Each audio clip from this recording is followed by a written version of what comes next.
If someone who knew the future pointed out a child to you and told you that that child would grow up totally evil, to be a ruthless dictator who would destroy millions of lives, could you then kill that child? Hello, oh wait, good morning Samoa, and welcome to Star Trek Stranger Worlds, Season 2, Episode 3, tomorrow, to maintain smooth streaming, such as view. YouTube is not receiving enough video. I'd set up so much time preparing that Doctor Who intro. Hang on. Can you hear me? Is everyone, am I here? You don't know how much time I spent getting that, and I messed up the intro, and then the stream broke. It looks like I'm streaming. And I was gonna do the joke where I just said tomorrow and tomorrow and tomorrow and tomorrow and tomorrow and tomorrow and tomorrow and tomorrow and tomorrow. Open widget. Yes, I know. Poor. Hello? Is anybody out there? Am I live? Am I alive? I don't actually know. I don't see. Oh wait, of course I don't see a preview. It's my thumbnail. Hang on a moment. Boop, boop. Man, this one's gonna be great for the VOD. Streaming status poor. What are you doing? Are you like... What are you doing with the internet? This has never happened before. Is this what happens when you stream at 5 p.m.? Yep. Okay. Well, I'm recording. If the footage is unusable, I guess I can upload it to YouTube. Are you watching a live stream or like downloading something or? All right. I mean, I'm watching a past live stream that was already uploaded on a different channel. It's all right. But I'm almost done. I've basically gotten what I wanted from it, so I can. Well, welcome. I'm no longer watching a live stream. Let me know how the things go, how the stream goes. That completely derailed me. Yeah, welcome tomorrow, yada yada. There we go. I was very happy with that one. Last week, we were talking about if they make episodes like half that good, I will be very happy. Welcome to half that good. Don't get me wrong, it's not going to get a perfection award. But I remember reading, I don't even remember what it was, a critique or like I don't know. But someone on the Stranger Worlds team said, like, we're a character-driven show. So I think it was actually the one where they said we can budge around canon. That's like kind of what we do. And I just like, are you a character-driven show? Like, I've never thought of that. Or like, no, I see it now. And I think it's really doing wonders for Stranger Worlds. One of my biggest complaints, well, not my biggest, but a pretty common complaint I've had about Stranger Worlds is it's almost entirely legacy cast. Actors who already existed, who are in other shows, and the new characters they weren't doing anything with. Like you have Leon and Ortegas are kind of the new people, and they weren't doing anything with them. I'm glad that you now. I feel like I actually care about Leon now. I've actually have a reason to care about what happens to Leon, to engage with her. There were a whole lot of little things I like about this episode. Generally, a lot of stuff that I don't have a lot to comment on why it was good. I just liked it, which does mean this review is probably going to bias a bit more negative than I would otherwise think. But no, it was very much good. I mean, this is an episode that committed one of what is probably an inevitable, yet one of the worst things you could possibly do to your series that has time travel, but it still did it anyway. And I'm still walking away pretty happy with it. Hey, did you miss it? Anyone have a guess of what I'm gonna rip apart a bit later? But no, this was great. I find it kind of funny. Paul Wesley's Kirk. Here we go. We can transition to here. Paul Wesley's Kirk is someone we have seen again, but also it's an alternate timeline Kirk. Like, dang, Paul Wesley's never going to get to play prime timeline Kirk, is he? Of course, he's very similar to the other Kirk we've seen. Oh, there we go. I found the thumbnail. But yeah, not thrilled that they had Khan as a young child in the mid-2020s. Oh, we'll get to this, David C. we'll get to the retcon. That's actually, let's backtrack. Something I wanted to bring up that I thought this episode was going to do, but because it's alternate timeline, Kirk, it's not. In my claim that Strange New Worlds ruins more than one episode per episode, it occurred to me after last episode that Spock is in Space Seed in the Wrath of Khan, and he doesn't seem to be some champion of genetic engineering. Like, it's hard to say they ruined Space Seed because it wasn't genetic engineering in Space Seed. We're like compounding retcons here, and also why am I all over the place today? My memory on both those isn't great, but it seems, I don't know, it's an interesting note I thought I'd bring up, that would the Spock from that trial be the Spock who acts as he does around Khan? Do they ever state outright what year they were sent to? I guess 30 years from 1992, duh. Where does 30 years come from? I might have missed a line.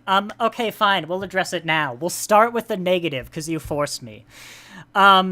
Yes, they stated it was the 21st century. It was actually a little off-putting not knowing what year this was. I'll probably get to points like that. I think they did it intentionally because it would... Oh, wait, hang on. Yeah, Khan's a child. So they said 21st century. I don't know if this bridge is a real bridge, by the way. I'm going to guess it's not. Maybe that... Well, it hasn't blown... If it's a real bridge and it hasn't blown up yet, then it's post... Whatever. But, I'll say we don't seem as advanced in Picard, which might suggest it is our past. But yes, it's 21st century Earth, which means it has to be pretty gosh darn close to present day, because in a few years, World War III starts. And if we're Strange New Worlds, we're saying that the eugenics wars were the start of World War III, and the eugenics wars aren't going to happen for at least like 10, 15 years. So I might hazard a guess. Well, when did DuckDuckGo? Hang on. DuckDuckGo's not that old. When was DuckDuckGo founded? 2008. So we are after 2008, but we're before 2026, I think. If you want your little time frame. But here's the ultimate sin. So Stranger Worlds, well, actually not even Stranger Worlds, Star Trek, I don't want to blame Kurtzman, but it's under Kurtzman, the modern stuff. Has introduced a retcon that the eugenics wars were not in the 1990s, was stated in the classic series, but instead they were, I don't actually know if we have a year, but they're basically, it's World War III. It's the same thing as World War III. So yeah, that would mean in like a few years. A retcon isn't great. I actually get a lot of comments like this on the Klingon video where they're like, they just changed the look, why does it matter? A retcon diminishes your story. Even if it's a small thing, there's always going to be some level of diminishing. And it basically, when you introduce a retcon of any kind, you've said that there are things about your story that, as a writer, you're willing to just say, oh, something never happened. That was different. Which means it can become harder to get attached to the events that are happening because there's no reason later down the line you could decide to retcon these events. So it can make it harder to get invested because it can make it seem like the events of your story don't matter. Which is why retcons aren't an issue. Sometimes they're fine. Starfleet's never had a female captain before. Bullshit. Let's retcon that. I'm happy to oblige. Some of them are rather painless. The fact that Spock and T'Pring have met, I wish they hadn't, but that's a rather painless retcon. Moving a major conflict 30 years into the 40 years into the future, that's bigger. We could debate how much it actually matters. I get why they're doing it. They want Star Trek to feel, like it could still be our future, and having the eugenics wars in the 90s means Star Trek is not our future. Interesting that they made Picard's tomorrow, like this year, very much not our future, but that's beside the point. This episode attempted to explain the discrepancy, which I like that they've attempted. There's a line, it's when the Romulan shoots Kirk. This is the opposite of the Romulan shooting Kirk. Where she says, rather rushed, I wouldn't be surprised if some people missed it, like, people have been trying to change these events, yada yada, push them back for decades, but they always just seem to happen, like history is correcting itself. I actually, by the way, love that. Not that I'd ever write anything like this, but that kind of lines up with my own little headcanon of how time travel could work, because time travel is ludicrous. Like, whatever, we're beside the point here. I'm sure we'll stumble into the butterfly effect at some point. But, hey, excellent connection stream. We're all back. Basically, they attempted to, the canon explanation now for why the eugenics wars are in the 2020s as opposed to the 90s is the temporal Cold Wars, temporal intervention, yada yada. A lot of people have been trying to mess with this, so the history is kind of in flux. This is the worst possible explanation you can ever insert into your franchise. It's a common one. It ends up happening when something goes on for so long. Because everything I just said about a retcon, how it can make it hard to care about the events of your story, this is canonizing the fact that the events of your story might just not happen. People love this. I don't know why. People love these explanations. With Enterprise, with the JJ verse, it was trying to explain the differences with Discovery, with all that.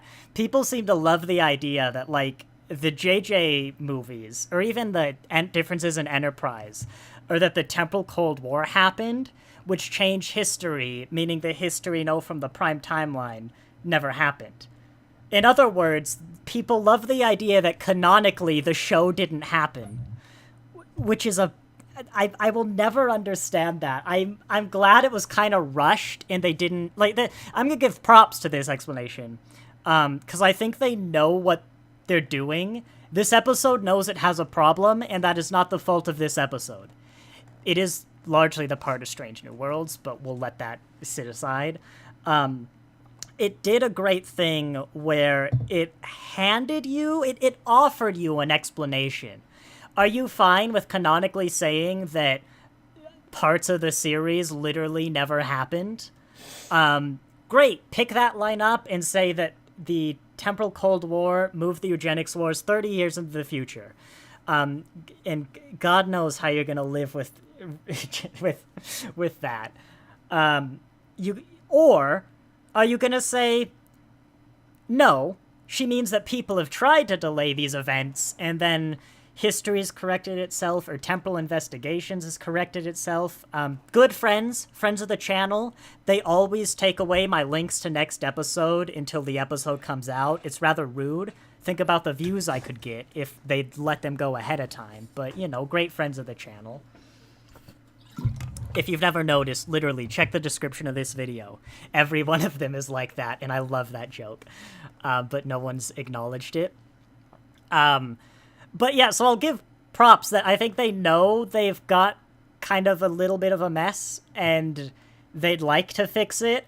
I think they know they can't fix it, because this isn't the Klingons. You can't just rectify that 30-year difference. But, yeah, it was interesting. There are a lot of reasons it's interesting and worth bringing it up, but I hate that explanation. Doctor Who tries to do it. It's like, oh, we've put this in Star Trek now. Hey, I graduated high school in 1992, and I have not reached my 40th reunion. I feel old enough already. 92, 2002. You're right, is it? I'm confused. Oh, okay. Sorry, you legitimately briefly gaslighted me into thinking 1992 was less than 40 years ago. I'm like, I don't know. Is that right? Is that right? No, come on. Yeah, no, it's 30 years ago. Yeah, no. Stop it. Del, stop it. You're confusing me. We're not prepared for this. Yeah. But no, I mean, I think this was a really solid story. It had... It seems to have been built on a lot of... I don't know enough to say that you're wrong, but a lot of this feels like that's not quite how it would work, or that you're making it a little easier than it is. But I think the characters kept me gripped enough. The story was interesting enough to get past that other stuff. And what was my other point? I read a comment and I completely lost the last bit of that sentence, which was the important part. This is what the 10-week break did to me, is I completely forgot how to stream. Oh, Paul Wesley. That was it. Paul Wesley's Kirk.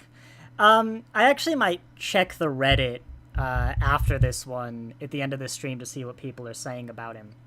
Because I know before this point it was pretty meh, that's a miscasting, is how the fan base reacted. I was thinking it's very interesting that I find Spock, this version Spock, a total misunderstanding and destruction of the character that's supposed to come afterwards, and everyone loves him. And Paul Wesley's Kirk was well, I'll get into it, but it's kind of interesting that they see it at Kirk, but not in Spock. I think Paul Wesley probably did about the best job he can. What this episode really made me realize is there are some bits where I feel like he's not Kirk. It's an alternate timeline Kirk that's never heard of Starfleet, even though this is the uniform he's wearing and he's piloting a ship that happens to look exactly like the Enterprise. And while Starfleet had designed that kind of general shape, the Enterprise is built off the technology of dozens of alien races. And also he mentions the Academy at one point in this episode, despite there not being a Starfleet Academy because there is no Starfleet. You didn't catch that, writers. Where's your continuity department? But there were plenty of scenes where he acted like Kirk. There were plenty of scenes where I think he didn't. I think you can largely explain those away by alternate timelines if you wanted, or just age. But Kirk, it's weird because Kirk in your head is... Sorry, David C., I've just seen. I definitely think Paul Wesley is going to look better shirtless than Shatner ever did, and here's hoping it happens eventually. Now that's something I do want to see now that it's been brought up. But Kirk is different in our heads than he is in real life.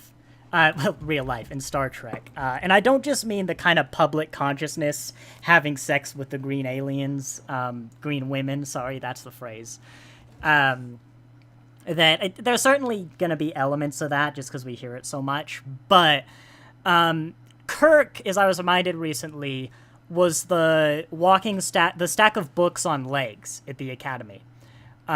That's not something I've made up. That's a quote from the TOS, is that in the Academy, Captain Kirk was known as the stack of books on legs. Kirk and Picard's Academy days are basically the opposite. They're what the other one would be in adulthood. Picard was reckless, crazy, very much a Kirk character, and Kirk was Picard dialed up to 11.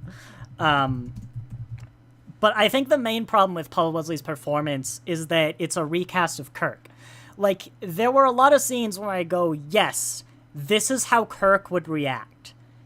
This does not feel like Kirk because it's not how William Shatner would react, if that makes sense. There are a lot of scenes in here where Kirk kind of gets angry or riled up, kind of unreasonably. It seems to be his first course of action. Which is very Kirk, if you think about it. Kirk stumbles onto an alien problem and basically instantly condemns an entire side of an argument is, bad. And he'll kind of get angry that they're not doing things the right way. It's very Kirk when I think of specific scenes. But William Shatner will perform it or speak it or something about his accent, his look, whatever, that makes it Kirk. Whereas Paul Wesley is doing his own thing, I think still respecting the Kirk character, But because he is not William Shatner, something nobody could ever do. I'm saying this would be a problem with anyone. I don't care who you recast. This isn't a problem with Paul Wesley. This is arguably a problem with everyone who's not William Shatner. It's a problem with me. But I don't think... I think fundamentally any Kirk recast isn't going to work. It's going to be this at best. Saying that, I've just remembered, is it Chris Evans's Kirk exists? The JJ-verse Kirk? Which, I mean, I didn't feel strongly that he was Kirk, but I haven't seen that episode. The last time I saw those movies was, I hadn't seen TOS in a decade, and it was still like a decade ago since I've seen those movies. But to me, it's the same kind of an embodiment of why I think most of the TNG cast could never be recast. I think Picard, Data, Worf, like so much of that cast is so tied to who the actors are.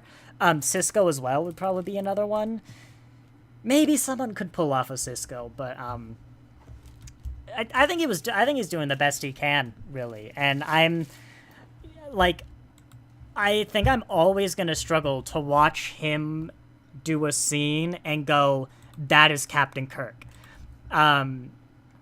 Which is going to have two effects. It's going to be a problem whenever they're trying to add to the Kirk character and do things I really like that makes me go, yes, this is the same person. I can get the continuity here.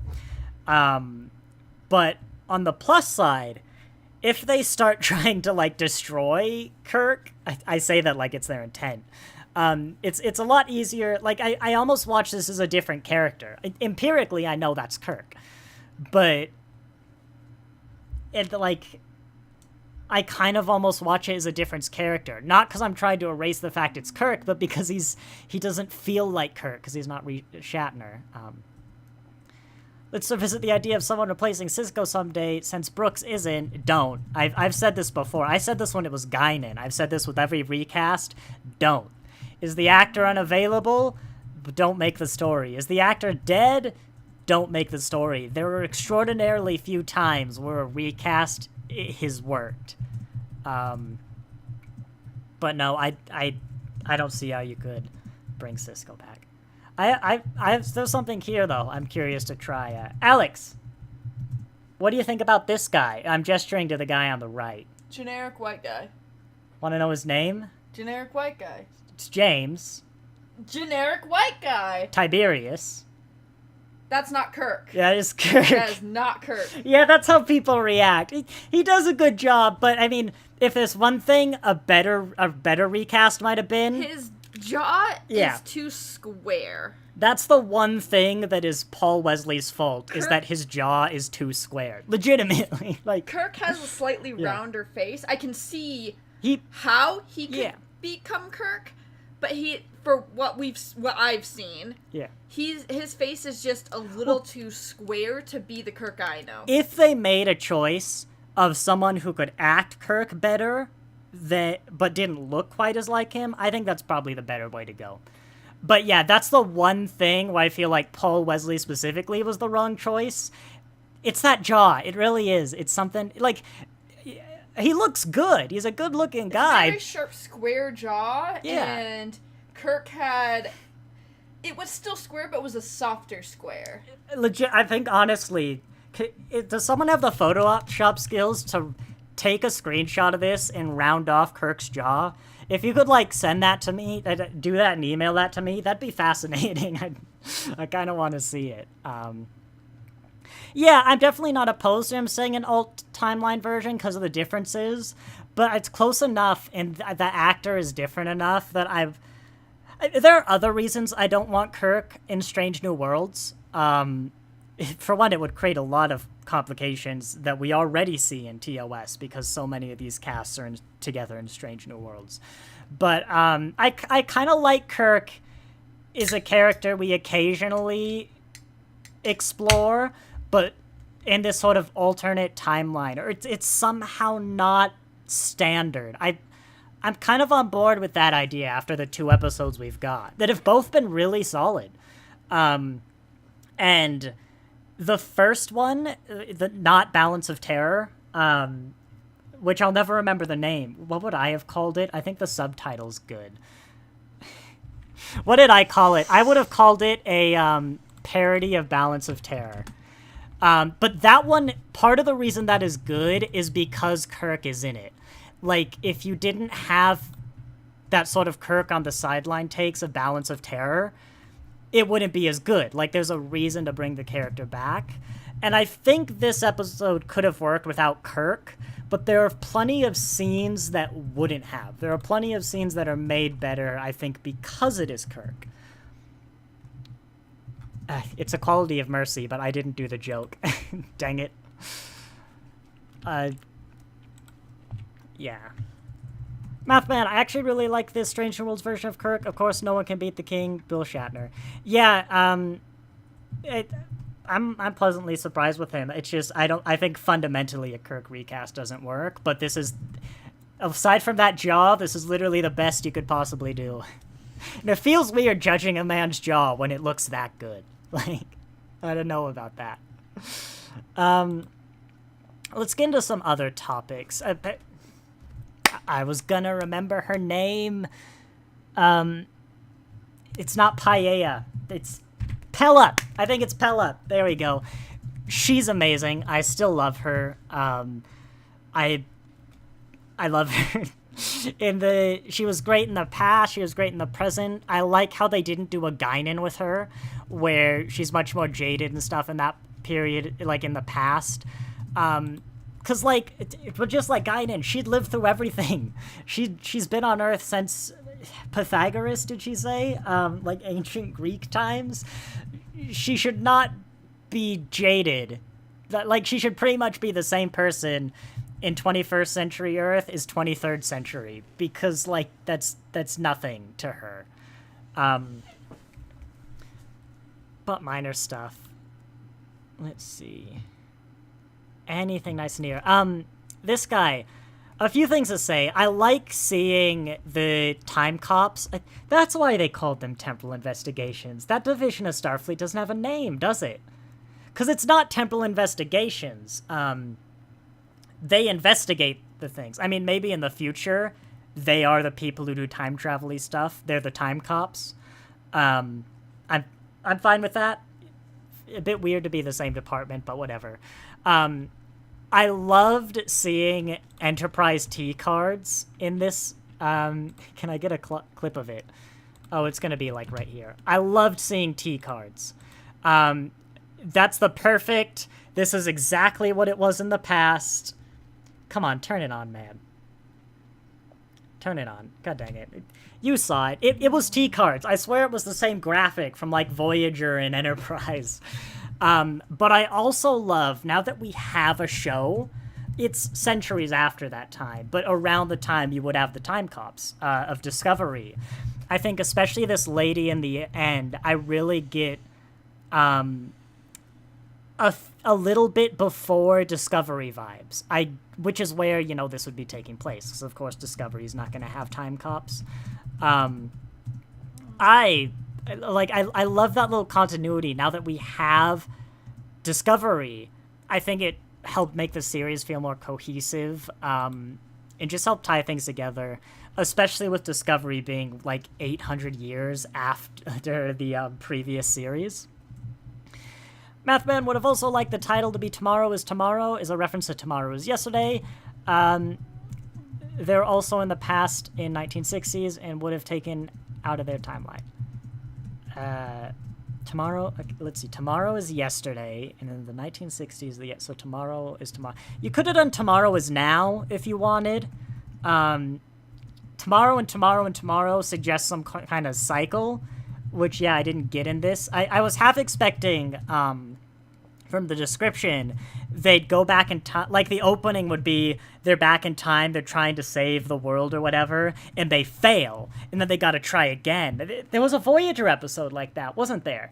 Where they kept pulling 7 of 9 out of her timeline to try and save Voyager again and again. I mean, this was perfectly good. I think this was better, because as I said, we've kind of covered that topic before.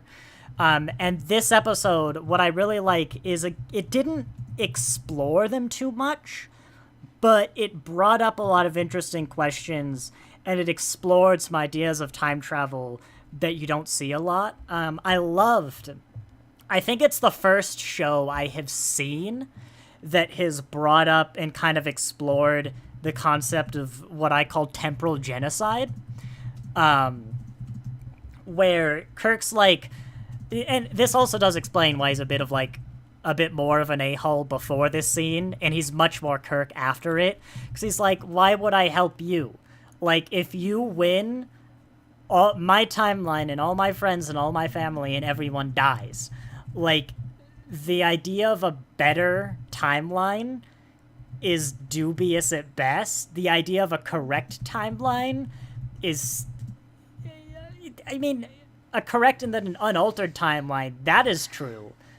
But the idea of what if you lose that, if you've lost your timeline and then there's suddenly this whole one, deleting that timeline to get yours back is genocide on an unfathomable scale. It's a genocide of every single life form after the 21st century that Earth and the Federation would have touched, which is going to be a very big bubble in not too long of a time. And it's always just kind of done. Like, yes, that is what happened to the original timeline, but that can't be helped anymore. They're dead. Like, it's sort of the Tuvix argument of what happened to Tuvok and Neelix are tragic, but they're dead. I'm not. Like, do you want me to commit suicide so that they can live? It is Tuvix. Sorry, it's Tuvix. I've never realized that. It's the Tuvix argument, but on an unfathomable scale. And, like, it wasn't the whole episode. The episode have enough that was good to do with it. And it was a light discussion, but I think it's put the idea in a lot of people's minds for the first time, and I'd love to see it explored more.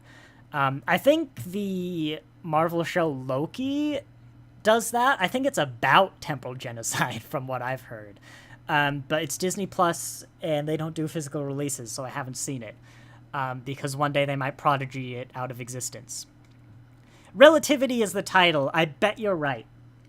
Because they take 7 to relativity. And so that might be the introduction of relativity. A lovely little ship, but...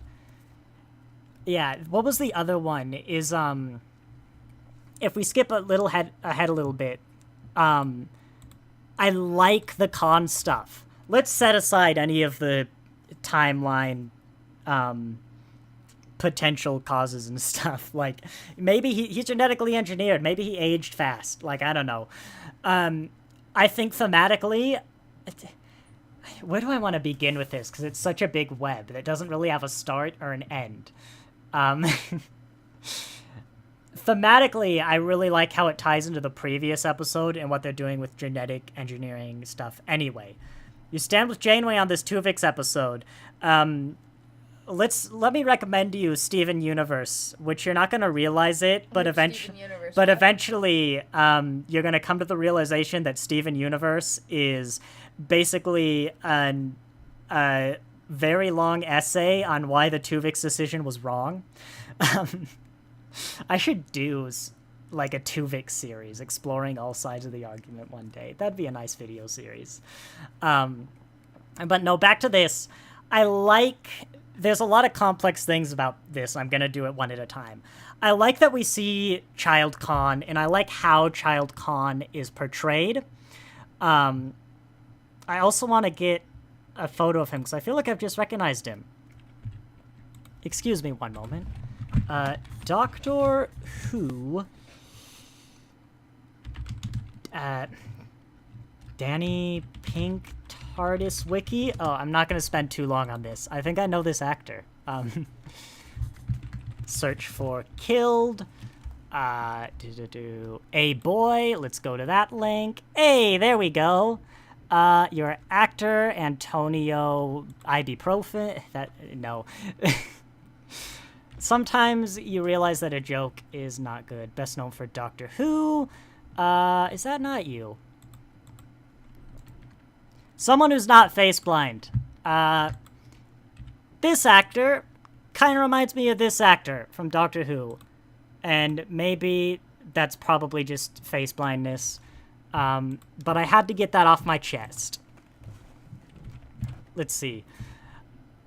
Yeah, I feel like subtly, it doesn't go into this at all, but it's the first time we see Khan is something other than, you know, basically the next Hitler that he becomes. There's a reason I started this live stream with the Doctor Who Two Wires quote. Like, this wasn't the question of if someone pointed out a child to you and said, you know, yada, yada, yada, could you kill that child? Could you kill baby Hitler? You know, that kind of question. Like, we're entirely removed from that, because now I'm transitioning into the other point. I like that we saw almost humanizing Khan. He's gonna go on like that for a while. Come in! No bark!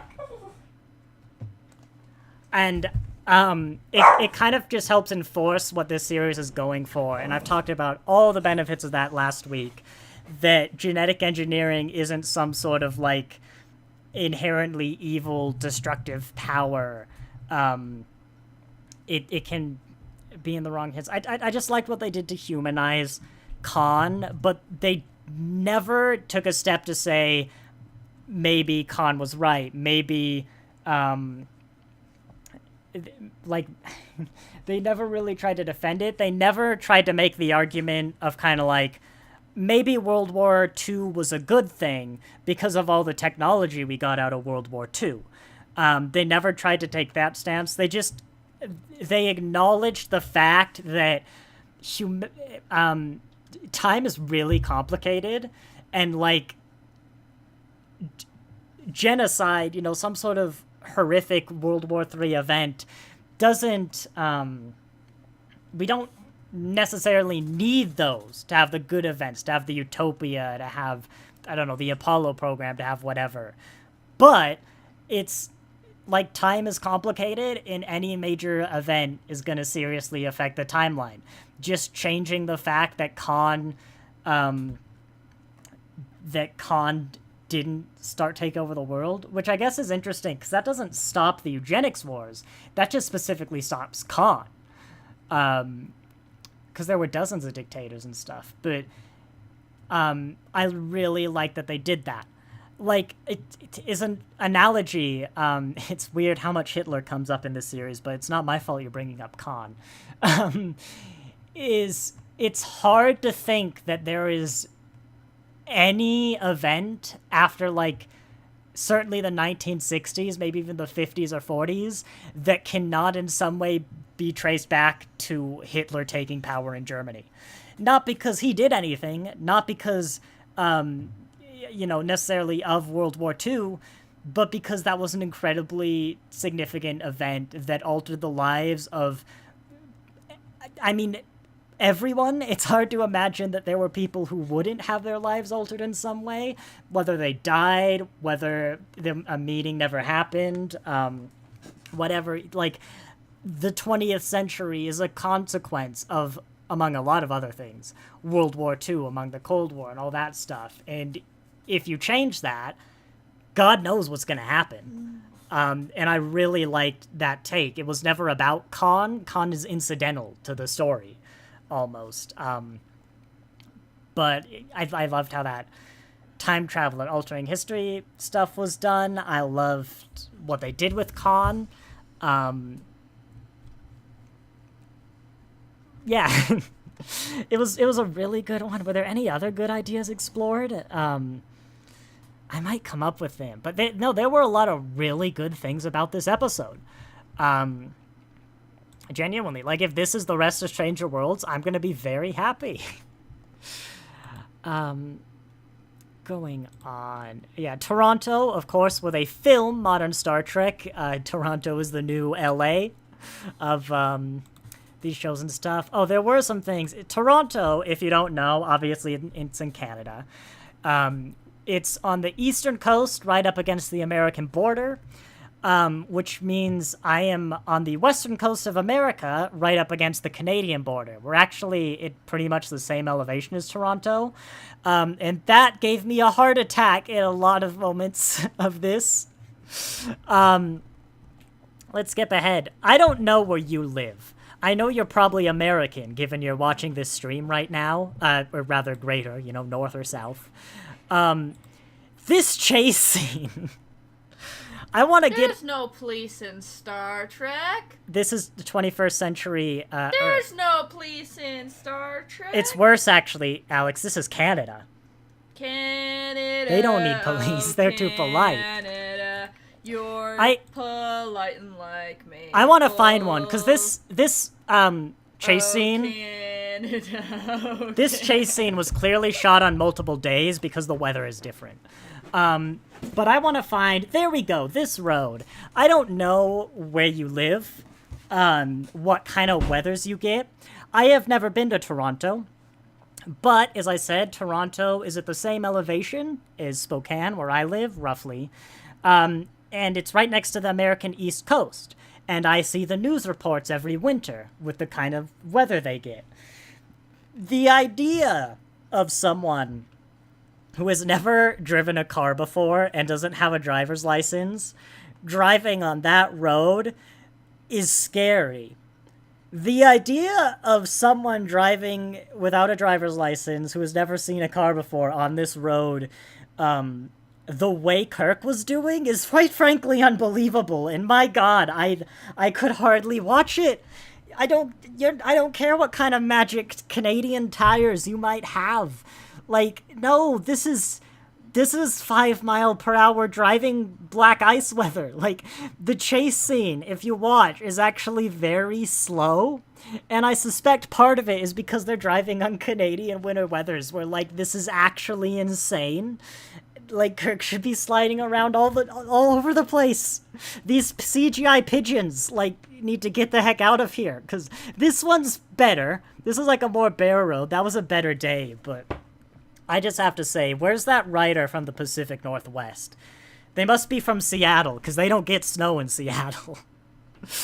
Yeah, I was actually surprised to find myself really enjoying this episode. One of 2 episodes, New Eden, that I like from the modern... Did you not... Where were you last week? They really wanted to soften Leon's image in this episode. I think she needed it. I think she was too hard, for too little justification.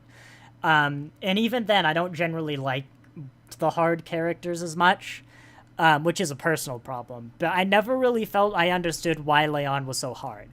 Like, there's that conflict of the genetic engineering, but it never came up enough, I guess, is the problem. Like, I knew it was there, but I never really saw it.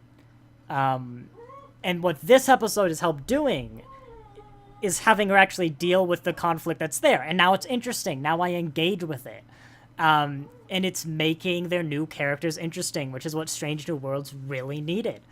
I'm also pleasantly surprised how much I'm enjoying these episodes. Like, this one didn't have any of the problems I associate, like those fundamental problems I've talked about.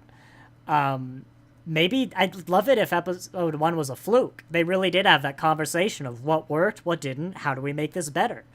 But yeah, I'm very much enjoying Strange New Worlds now. Love Lower Decks, not including that with the live action stuff. They really are different worlds. Live action modern Star Trek and animated modern Star Trek. Not even in a quality sense, but like the kind of problems that modern Star Trek has just aren't in the animated, and it's fascinating. Hang on. I am gonna see what the dog is barking about.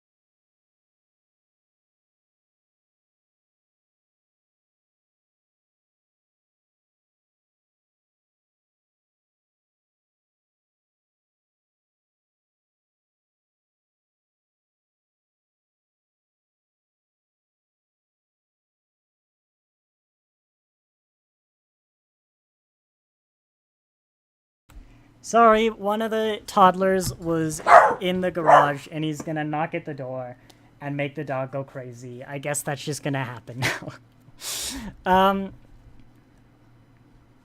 Where was I?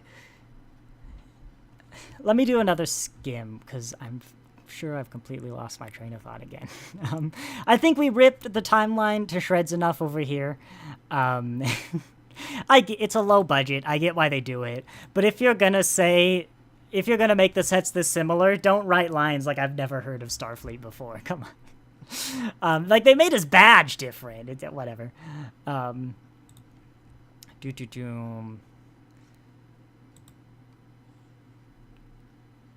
Not too much in here. It was kind of interesting to see the perspective of Kirk, who, like, never had an Earth, walking around here.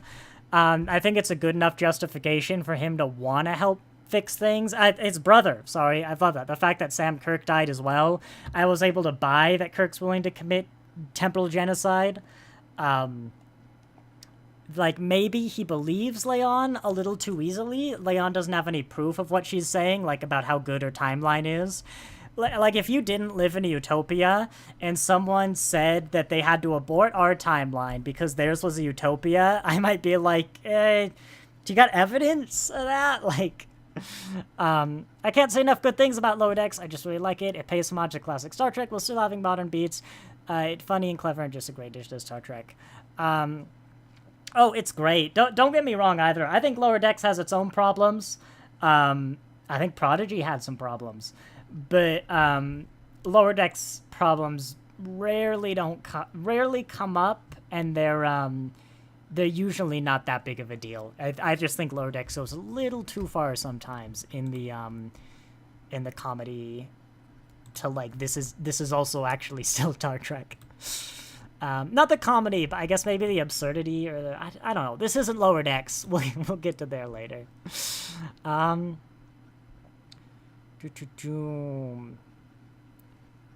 yeah, we had the obligatory you steal the car in the past scene. Yeah, of course Kirk would steal the big one. They genuinely might not have, because they brought up the concept of vehicles that aren't owned, like communal vehicles. But it's no unheard of a taxi. Like, maybe you could have gotten a taxi to follow the van. I don't know, just a thought. But yeah, I'm not gonna talk about the butterfly effect. Does anyone want to hear, like, my, I mentioned earlier my, like, how time travel works theory, at least from, like, a fictional sense. Because she brought up how the time kind of, like, tries to correct itself and wants to correct itself. So I'm perfectly willing to let that slide. But if anything, I might use it as an excuse to say it canonized my little fun theory. Hey, Snow, look, they have heard about taxis. Not too much to say in here. Yeah, Paella was great. I love that she was consistent. I was afraid they were gonna make her a bit different because of the times, but I mean, as I said earlier,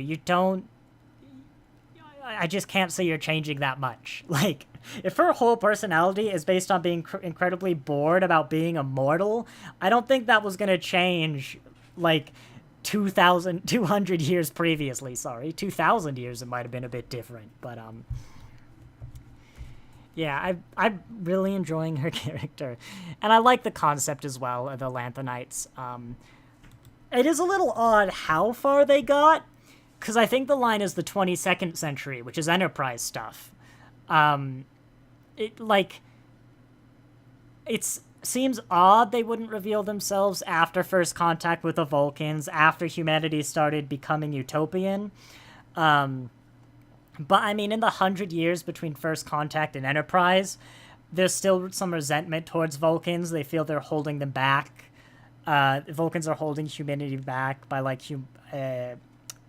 keeping their technology, which maybe the Lanthanites are afraid of being accused of.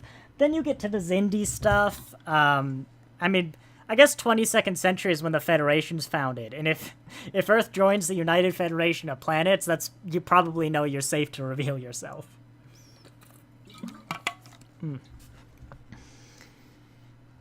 Moving on. I mean, this was maybe the one bit that was a weaker part of the episode with Leon falling for Kirk. I mean, I there's nothing like wrong about it or like too fast, I guess. Leon found someone she could open up to. Like, I don't know. I think maybe the reason I have a problem with it is it's Kirk, so it feels like he has to kiss the woman of the episode, almost. But, you know, actually, now that I'm trying to defend why it doesn't like it, I mean, maybe my problem is that it was expected, like, just because it's Kirk. But no, it's actually a solidly character-motivated, all that stuff. Yeah, never mind. I love Pale's line about if this socialist utopia turns out to be a fad. Yeah, that's the other thing that maybe the Lanthanites might think of. I mean, they've seen socialist utopias. Well, no, they haven't. They've seen attempts at socialist utopias. They've seen some pretty good countries as well, but they haven't seen, like, the Federation. I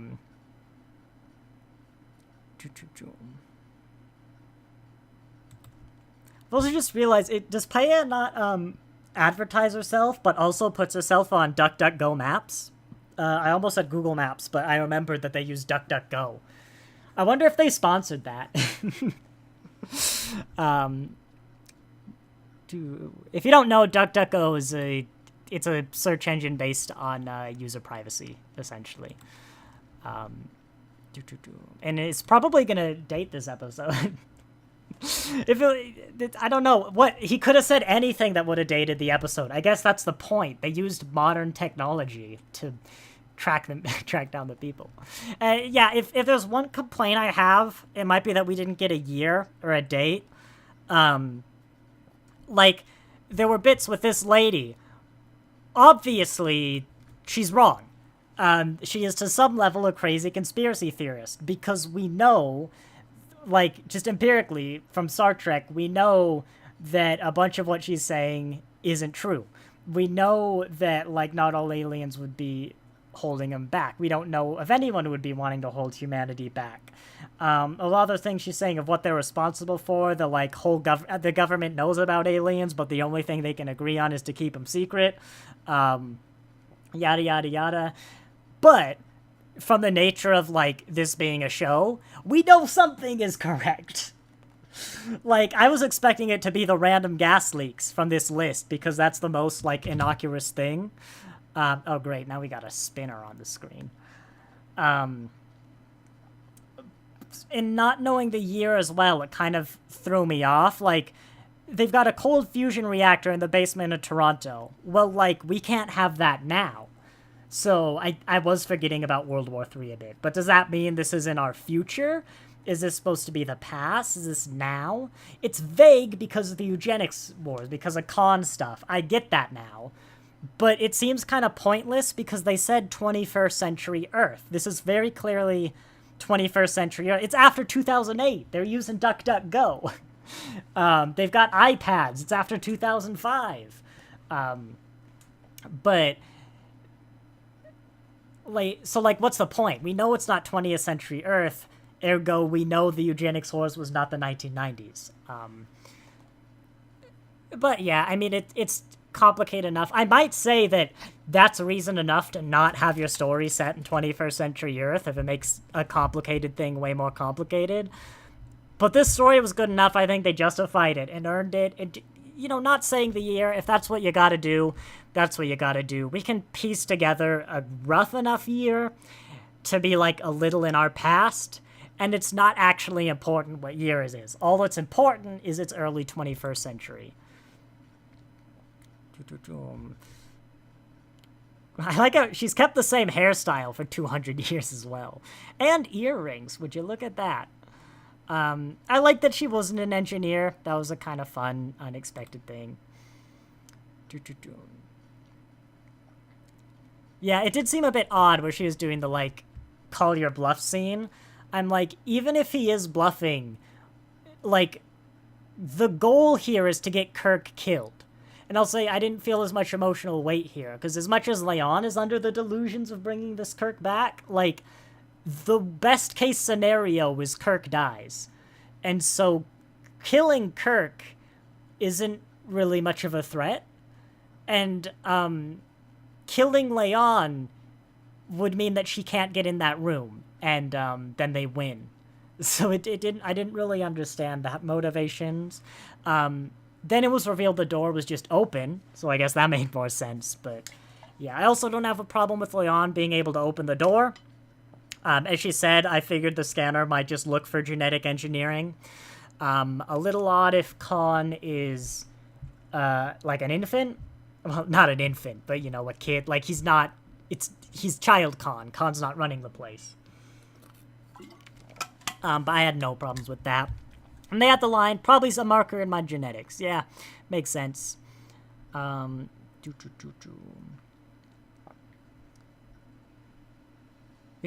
I mean, I really like this scene. I love how... That's, I think, what I like the most about this episode is I love how all of the kind of important things, how they were handled. I think they were handled amazingly. And I think they knew what they were doing. Here's a suggestion. Temporal investigation should really offer some kind of temporal therapy. Like, they've got people in from where they are, their present, so Star Trek's future, that basically is counseling for people like Leon, or Seven, is the episode we talked about, who Leon can't talk about any of this. And I mean, it's clearly affecting her. Like, why the hell wouldn't it affect her? She brings up all the reasons why. Look at this. This woman needs counseling. And this woman not getting counseling is gonna have serious effects on her life. But she can't talk about it. That's, like, I can't imagine what that would do to her life. And she's in a fairly significant position. Not that being in an insignificant position means you're not going to change the timeline. But it feels like a great idea. Like, pluck her out of time every so often and give her counseling. To, like, it is non-interference. It is trying to activate the timeline. Trying to fix it. Leon was not supposed to have this kind of trauma. So if you can get her to work through it, then surely the timeline is closer to what it was otherwise. I guess if we're saying that time inherently wants to fix itself, it doesn't want to be broken, then maybe that's unnecessary. But it still feels kind. You know, like, I think temporal investigation should have a therapy division. That might actually be an interesting concept for a show. Not even a Star Trek, but like a show centered around, from the far future, this kind of temporal wars, temporal interference happens all the time, and you're basically the time cops. But the show centers around a temporal therapist who has to, like, help people through. You could really explore some interesting ideas with time travel. Like, Actually, Paramount Plus, I don't have a lot of faith in you as a company, so anyone, take that one for free. I like that, huh? One of my very minor gripes about the episode is when Kirk said the 2D chess version is for idiots. Feel like Kirk wouldn't have used that term. What, idiots? Maybe something like simple people or something? I bet I could find a quote where Kirk says idiots. Star Trek transcripts. I'm not going to spend too long on this. Kirk, idiot. I bet I could find a scene where Kirk says idiot. I'm not going to spend too long on this, though. Yeah, no, that wasn't to get there. I bet he says idiot. But, Leon said, damn. Yeah, that was a bit unnecessary. Like, I don't know. Yeah, that one felt a little unnecessary. I mean, I guess I get why she's frustrated. I don't know, was like a few hours taxi drive with Kirk really that bad? Like, I don't know, but, Oh, yeah, as someone who knows the made-up rules for 3D chess, I think it's still my most popular video, and I hate it. It's so bad, I want to redo it one day. Well, I want to beat it, but it's simpler than 3D chess. Like, yeah, inherently. It's basically the same, it's the same rules, but less complex. So that could also kind of help justify how he might be better at 2D chess. It's not leagues apart. I was very surprised to learn that if you know 2D chess, you pretty much know how to play 3D chess. And I mean, there's stuff in the original series. He played with Spock. I kind of like the illusion that, you know, Spock's not the first officer. There's something missing in his life, just with the little chess. I like that little thing. But, I mean, yeah, this was just a very solid episode. Yeah, I mean, I'm interested to see where this goes with Aeon's character. Like, I'm invested in... For once, I'm invested in an original Stranger Worlds character. That's new. For two, it's Leon! I can't believe she was the one. Like, Mbanga's great, and he's functionally a new character. Same with, like, Una, arguably Pike, but they aren't original characters. And yeah, but... It's time for Ortega's to get an episode, but I'm actively looking forward to new Stranger Worlds episodes, which is unexpected. Before, I'm like, I know this could be good, but I had an expectation that was less than I would have liked. And now, like, it has problems. Yeah, as I've said, it committed the worst offense that a franchise can do when it has time travel. It said that canonically the canon just might not happen. So in other words, nothing matters ever because it might just change canonically. But it did it in a way where you could just say, no, I don't think that's what she meant. And like, there's no argument. Yes, that was the intent of the writers, but also it doesn't change the fact that that might not be what she meant. I reject your reality and substitute it with my own. But I mean, what is next episode? Can we check?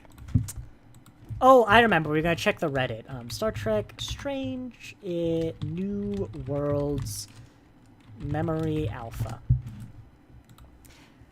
Interesting, the Romulan ship they showed as well was the 23rd century one. Not one you would have at that time, which suggests that those older Romulans were interfering. I actually do have one more complaint about this episode, but there's no synopsis, but it's among the Lotus Eaters. Lotus Eaters. That sounds vaguely familiar. It's vaguely reminiscent of a Greek myth, by which I mean Percy Jackson. It might be those things. I did actually study Greek mythology, but most of the ones I remember are touched by Percy Jackson. This one, if there's one thing I don't really like, it's that the Romulans...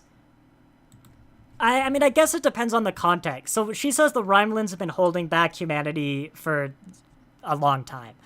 I don't like that. I think it's very human-centric to think that alien races would look at humanity as some sort of force that needs to be stopped. Like... that it's a severe danger when we reach space. It's ludicrous. Like, when Zephyr Cochrane launched the Phoenix, the Romulans could have wiped us out with one scout ship.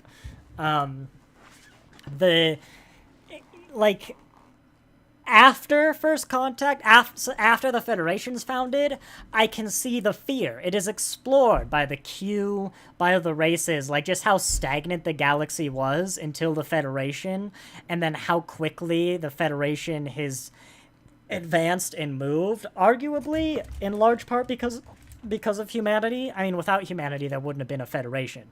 We've proved that time and time again. But, if she is a contemporary Romulan, if contemporary Romulans are trying to prevent humanity from reaching space, I don't like that. It's just, there's nothing about humanity before, like, Enterprise that I think would give you cause to fear. unless this is standard Romulan policy to prevent all species, but why not wipe us out? They could do it. If these are future Romulans, yes. Probably the greatest thing that could ever happen to the Romulan Star Empire is if humanity never existed. We know from Deep Space Nine, in a world where humanity is totally destroyed in World War III, the Romulan Star Empire owns Earth. It's relatively close to Romulus, or at least Romulan territory. But that was maybe one thing. It's up to interpretation, so whatever. They've been holding us back. How can you not see it? To be clear, I'm kidding. Yeah, that one struck me as that's such a, like... I wish I could remember. I read once, like, a 3 steps on, like, is this crazy conspiracy theory, could this actually be true? And it was, like, 3 questions to ask, and one of them was, like, would the rich and powerful have anything to benefit from this? And I don't remember the other 2, but it was, like, it's such a self-centered viewpoint. Like, how can you not see how insanely limited your viewpoint is to think that humanity is somehow so threatening that our reaching space would have disastrous consequences for other powers? Like, it's right in the Star Trek case, in the case of the Romulan Star Empire, but that doesn't change the fact that it's like when Riker asked the Traveler, how come we've never had any sign of you? And it's like, really, Riker? In the entirety of the universe, the entirety of space and time, the infinite cosmos and the infinity of time, how come you have never noticed us? Like, really, Riker? Trek Reddit. But, I mean, she was also a lying Romulan who was exaggerating, so I don't know. And she could just be, like, future Romulans interfering, which is true. Stranger Worlds just always fix something that bugged me from Voyager. I agree. They're going to say the eugenics wars were not in the episode where they go back in time, which I've been conveniently ignoring. Future's End. That's the episode. And yeah, I like that their explanation, as horrible as it is, does explain that Voyager plotline. Like, don't get me wrong.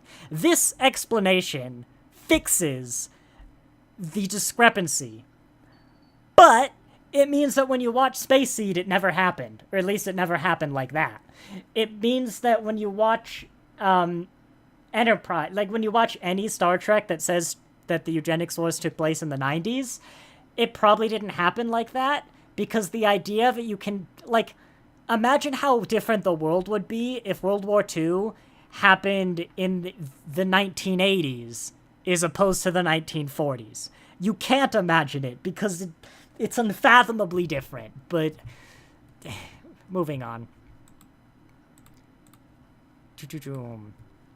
I want to see how people react to Paul Wesley. Yeah, I also noticed that. Amazon Prime got this episode early. They got it like a day early through Paramount Plus. I was not sold on Paul Wesley's Kirk before, but he embodied all the TOS parts of Kirk that the movies often forgot. His prickly by the book demeanor was stressed. His intellect, his sense of humor, didn't feel like Shatner, but for the first time it felt like a version of James Kirk. The same way Chapel, Uhura, Spock have been reconstituted as characters. I'm going to disagree with that last bit, but yeah, that's hard as it felt. I think they may have been trying to overcompensate for Kirk's reputation of having sex with green women, and that can detract when you know that's what they're doing.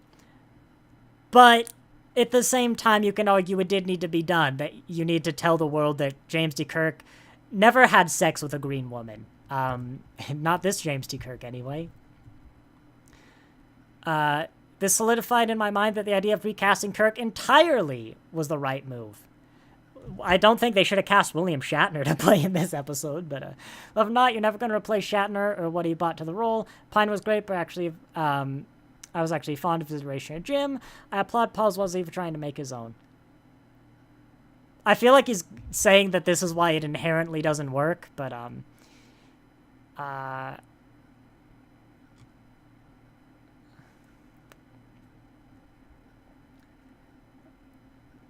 moving on. I'm just looking for some Kirk. How much stress did Kirk have to shark to afford the super posh hotel room? That's a good question. How much would you bet at a street chess match? I don't think I'd bet that much. There was a stash of $1 million in the trunk of the car that he stole. God, that's a... $2,000 a night at least, yeah. I hope that we actually have confirmation now that the inconsistencies of canon are a direct result of too many temporal shenanigans. Why? Why? Okay, no. Let's be civil. Why? I genuinely don't understand why people love this explanation. Is there anyone in the comments who likes this explanation? Because the explanation is that canonically, canon didn't happen. So it didn't. It's the exact same. It's not the exact same, but it is functionally the same to me. Is saying the original series never happened. That is the same in my mind. Like, I mean, the difference is if you just say this TOS never happened, the explanation is it never happened. If you say it was a timeline that got changed, the answer is TOS did happen, but now it never happened because the timeline's changed. Like, the only difference is how you got there. I can't understand. Like, I could say that the Orville is canon in Star Trek, but there was a temporal Cold War that meant the timeline changed, so the Orville never happens. It's just Star Trek. Like, what have you gained?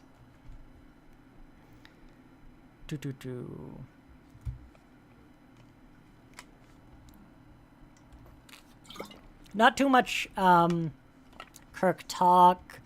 But yeah, what's here is positive, and I would genuinely disagree.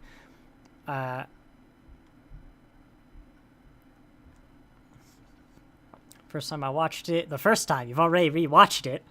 Romulan spy felt weird, and I thought was acting uneven.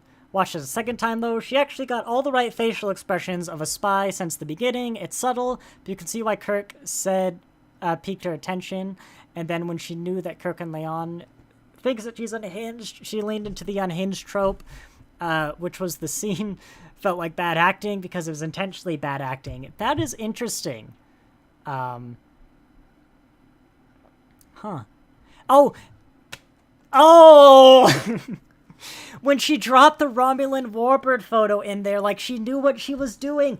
Of course it was a 23rd century warbird, because it's the only warbird Kirk would have recognized. It wasn't actually something that happened. She put a picture of the warbird that she knew Kirk would recognize so that it would... This episode was incredibly well done. Like, as much as there are things I disagree with, as much as I think the plot moved ahead sometimes on, well, they need to get to Vermont, so they did. Well, they need to detect the reactor, so they do. Well, they need to be able to know where the reactor is, so they can use the watch to exactly get to the reactor. That's a little contrived. That's a little weak. But God, was this episode well thought out. Like, damn. That's why it was the 23rd century warbird.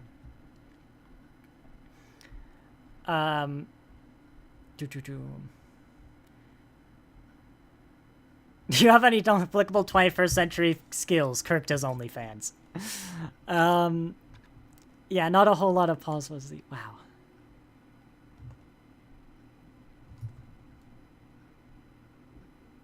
That was another thing someone's pointing out. I think it's not the first time they've called the Federation a socialist utopia. I think Discovery did that. But they always dodged around the world's... They never used the word socialist, even though the Federation clearly was. Like, it might have been communist, but that's just extreme socialism. If you actually do communism right, which no one has, but... There was another thing before I ended.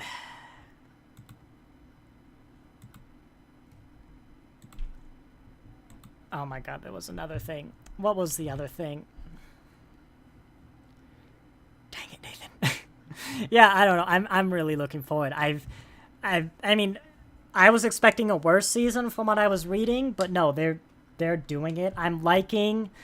So far, it's kind of character episode, like back to back. But I'm not. If they're good, I'm not going to complain. But I am really liking. I think they've worked out that episodic storytelling, serialized characters. Like this episode and the next don't have anything to do with each other, other than Leon's themes are vaguely built off of the last one, the stuff with Khan, but there's strong character paths and character development. It's basically like, you know, the TNG Klingon stuff or all that, just in a shorter time frame. Vipilla did call it a socialist utopia. I think it's the first time it's been referred to as socialist, but I'm not fluent in TOS. No, it was Discovery, I think, had that honor of calling it socialist, but it's good. It means the world has improved since even like the 80s and 90s.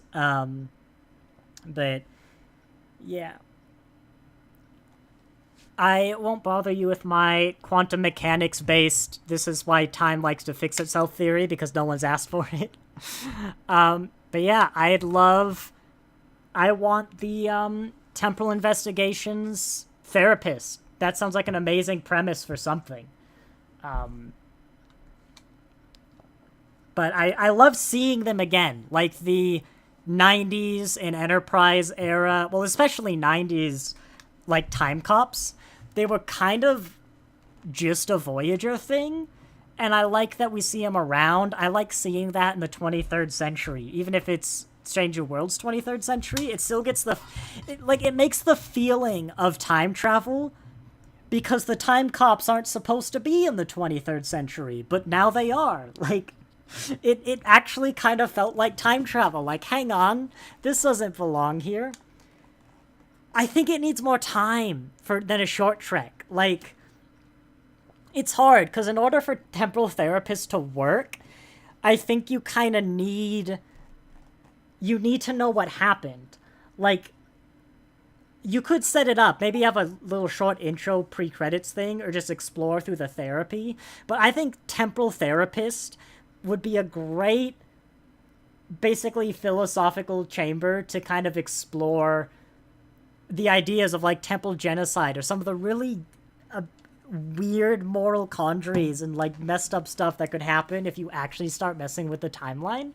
Like, you could have people who are like, now that you know time travel is real, you're paranoid that like the universe is fundamentally changed, but you don't know why. It's just like different people are alive than were before. There's someone who's like super paranoid that like everyone they meet actually shouldn't be real. Like, they actually came to be because of something they did to the timeline. Like, it'd be a very almost dark show. It'd have to be very serious, and like it could get messed up, but it almost feels like something Big Finish would do great with like their Doctor Who audio dramas. Because I don't know how much you could get out of it. There are plenty of situations, but like this, where this exact scenario is a great one. Of like having to save a mass murderer who led to the destruction of Earth, and also personally comfort them, but also they're your descendant, that they're your ancestor, that like so I love that premise. Well, they tell the therapist we're seeing a flashback, so we know what happened. Then we can listen to the therapist. Yeah, but it could be like, you don't want it to just be exposition. I think you could do like Doctor Who did in the modern stuff, where there's kind of like, they'd set up the episode, the credits would happen, then the TARDIS would land. That was like a very common thing. You'd see someone get like killed by the monster, or like some attack, whatever. Then the credits, then the TARDIS lands, so you kind of know what they're dealing with. I don't know.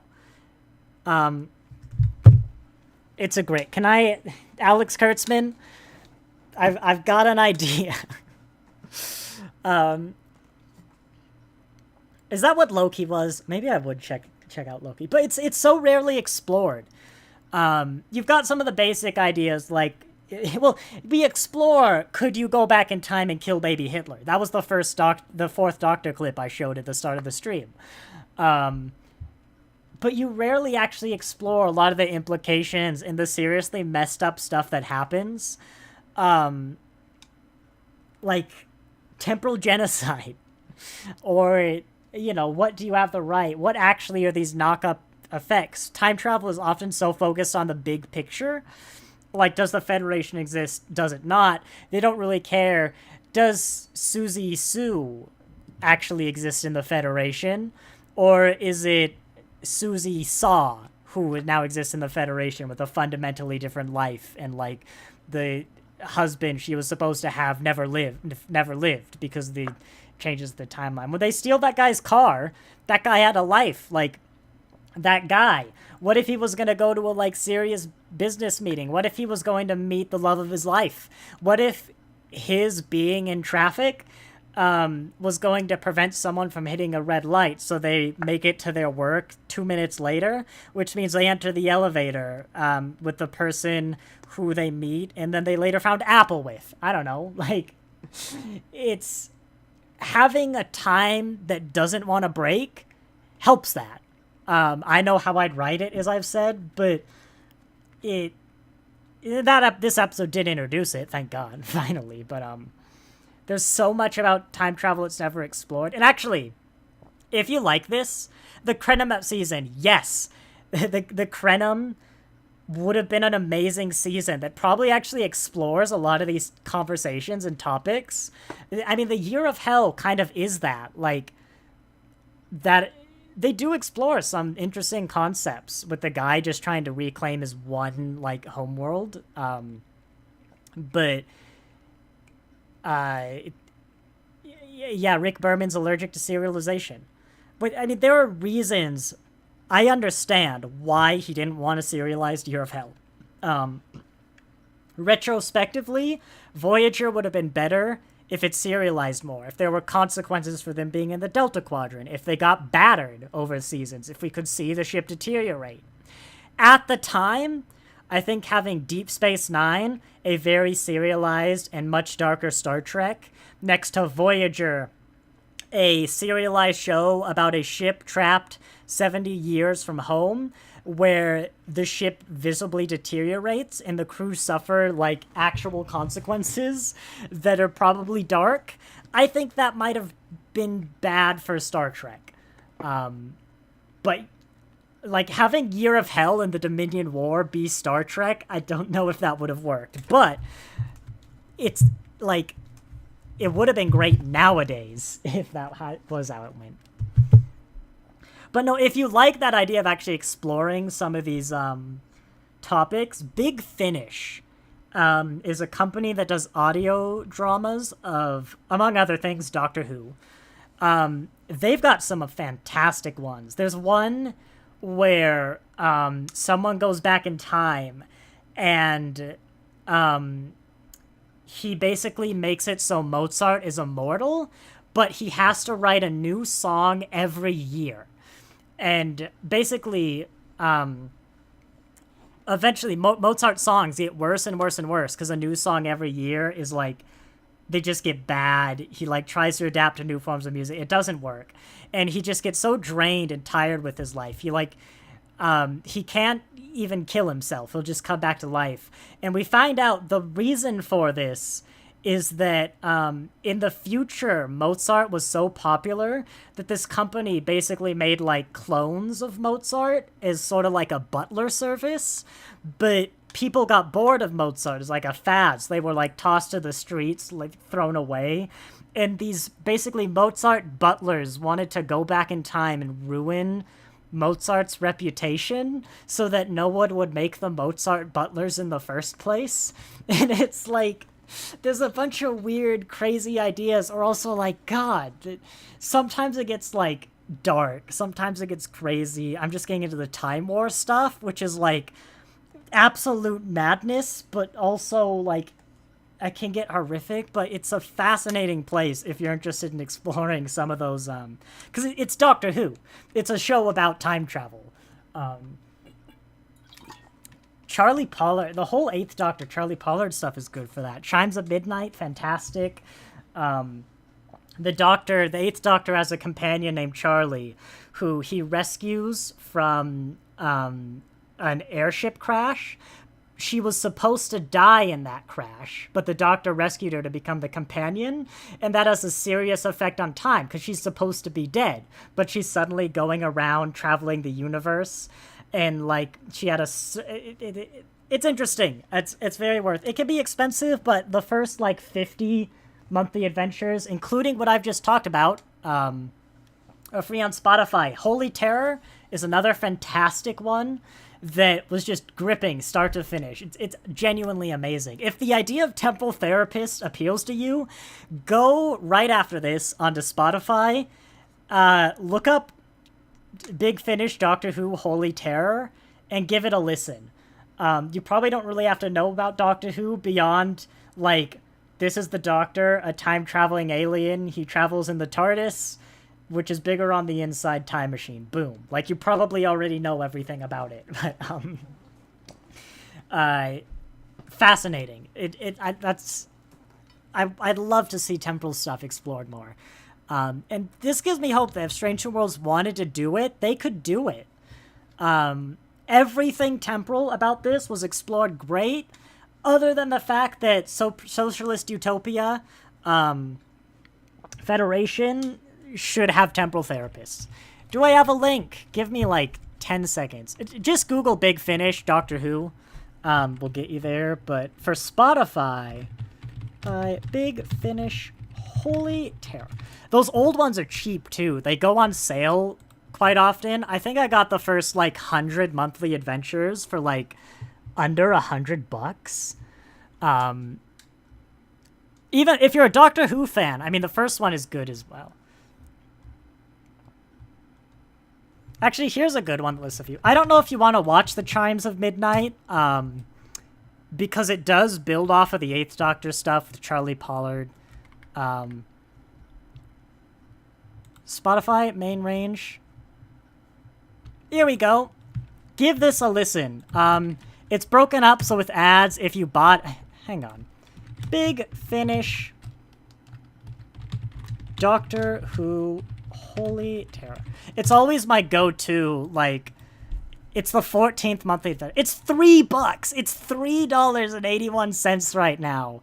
Like, these are cheap. But here we go. If you also want it on Big Finish, this is my go-to, like, get people into Big Finish. I literally started the monthly adventures, did one, went down, haven't regretted it. Those are...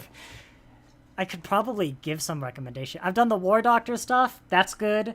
I've gotten in some of the 8th Doctor once he left the monthly adventures. Done some 4th Doctor. Got the 3rd Doctor for real cheap. But yeah, if you just like those, watch out for their sales. Or like, how much could I get? Save money with a bundle.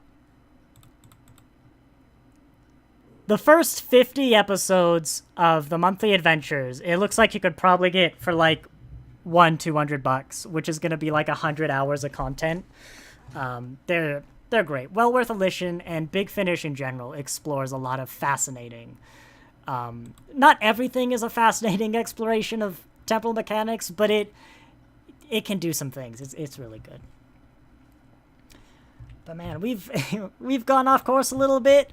Onto the Big Finish Doctor Who stuff. I might even watch some after this. More 3rd Doctor adventures. They were on sale recently. But I'm feeling good about Strange New Worlds, which is great. I mean, as I said, my critiques and my harshness on Strange New Worlds came from a place of love and wanting it to be better, because I could see if it just dealt with those few things, it could become the new TNG. It could become the best Star Trek ever made, easily. And if this becomes the norm, I think it will. Like, Deep Space Nine is fantastic. Late Deep Space Nine, like late Season 7, has hit after hit after hit after hit. But other than that, like, TNG has got some fantastic episodes. TNG is a very solid, incredibly solid, very high bar from, like, Season 3 or 4 onward. But TNG is not Drumhead, and then Half a Life, and then I don't know. It's not hit. This was hit. I mean, we're 2 in a row, but yeah. I mean, I hope they can carry it up, but still, I think if they produced an episode half this good, I'd be happy. I hope that this is more indicative of the season than season 1, but hey, you can have a little bit of a dud. I mean, season 1 had a lot of problems that weren't necessarily writing problems. So, yeah, next week, it will probably Friday. We're going to do the live stream, probably a little later than this one. I have a convention.